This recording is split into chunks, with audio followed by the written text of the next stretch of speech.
In a crowded Lagos market, one Akara seller suddenly began selling out every single morning, while every other seller's food turned so terrible that people refused to buy.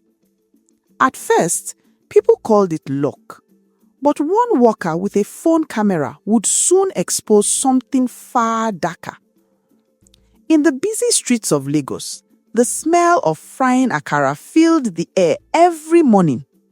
Akara sellers lined the roadside before sunrise, each with their charcoal stoves, large black pots, and bowls of blended bean batter. Among them was a woman named Mama Tinu. For years, Mama Tinu struggled. Her akara was good, but not good enough to compete with the other experienced sellers. While others sold out quickly, her tray often remained half full by midday. Customers would walk past her stall and say, "Maybe tomorrow." But tomorrow never came. Slowly, frustration turned into bitterness, and bitterness turned into something darker. One night, when the market had gone quiet, Mama Tinu walked far beyond the city lights. She followed a narrow dirt road deep into the bush to an old juju shrine known to only a few. Inside the shrine sat a silent priest, surrounded by candles, bones, and bottles filled with strange liquids. Mama Tinu explained her problem. "I want customers," she said. The priest listened quietly. Then he handed her several small bottles filled with dark liquid. "These are not for your food," he warned. "Use them on your competitors." That same night, while the market slept, Mama Tinu returned quietly. One by one, she crept into the stalls of other akara sellers. She poured the potion into their large cooking pots, the ones they would use at dawn. As she worked, she whispered chants taught to her at the shrine. When she finished, she smiled in the darkness. By morning, everything had changed. The next day, something was wrong. Customers began spitting out akara from several stalls. "It tastes bitter. It smells strange," people complained loudly. The other sellers were confused.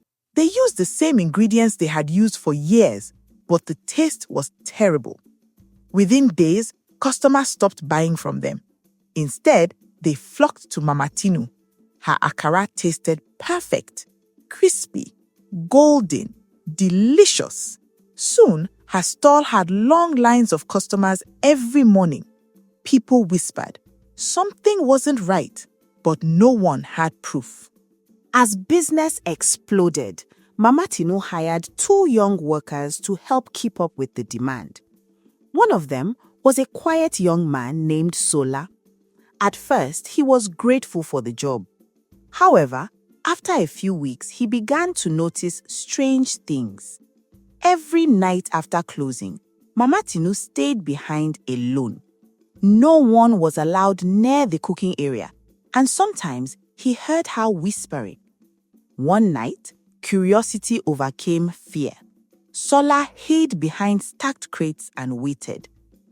Under the dim light of a single lantern, Mama Tinu opened a small black bottle. She poured a few drops into her own cooking pot. Then she began chanting softly. The words were unfamiliar, ancient, unsettling. Sola's heart raced. Slowly, he pulled out his phone and started recording. The video captured everything. The potion, the chanting, the confession. Mama Tinu even whispered, "Tomorrow, the market will belong to me again." The next morning, Sola shared the video, at first with friends, then online. Within hours, the video spread across the entire market and beyond. People were furious. The other akara sellers finally understood why their businesses had collapsed. Crowds gathered outside Mama Tinu's stall. By afternoon, the authorities arrived. Her stall was shut down, her pots were seized, and the once famous akara seller who had stolen the market through dark means disappeared in disgrace. The other sellers returned to their stores. Slowly, customers came back, and the market in Lagos returned to normal. But for many years, people in that area would still tell the story of the Akara seller who used juju to steal every customer, and how one worker's phone camera exposed the truth. Moral lesson. In life, not every success is earned honestly. Some people will choose shortcuts, even if it means harming others to rise. But no matter how long the truth is hidden, darkness always finds its way into the light. What is built on deceit will never last, and what is taken unfairly will always be returned in shame. So, choose your path wisely, because true success doesn't come from bringing others down. It comes from patience, integrity, and doing what is right, even when it's hard. If you enjoyed this story, don't forget to like, subscribe, and share so more people can discover these dark legends and mysterious tales.